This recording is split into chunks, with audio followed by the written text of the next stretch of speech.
Is technically finished, but when the playoff matchups are this good, we can't help but give you a game of the week. Quarterfinals action between Jackson and Spanish Fort is this week's focus, and both teams unbeaten, both region champions, and tonight they meet. People were stopping me in the bank today about this, Russell. This will be on the Hill in Spanish Fort, and that's where we find Russell Colburn. Russell, this is an interesting 5A bracket.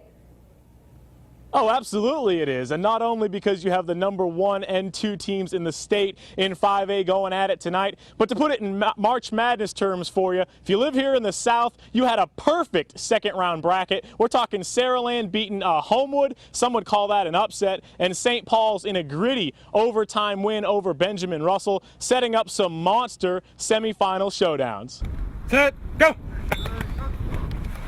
Jackson will get this guy back under center for tonight's game. Senior quarterback Matthew Jordan, a Georgia Tech commit. He aggravated an old knee injury against Briarwood Christian, paving the way for backup DeMarcus Williams, who played well, leading the Aggies to a win. But he'll take a back seat to Jordan now. There is kind of an insurance policy for Jackson. Tough test for them going head-to-head with the number 1 Toros. Head coach Danny Powell has his concerns. Who wouldn't? If we can show up and do our best, we can make it a game. They're probably the class of the state. They got a great football team. Coach Freeman does a great job. Offense, defense, and special teams are even outstanding. We're real concerned about that part because we're kind of average there. So, you know, we hope our kids step up to the challenge, and you know, it'll be a great atmosphere. I'm sure there'll be a lot of folks there. Should be a really good football game.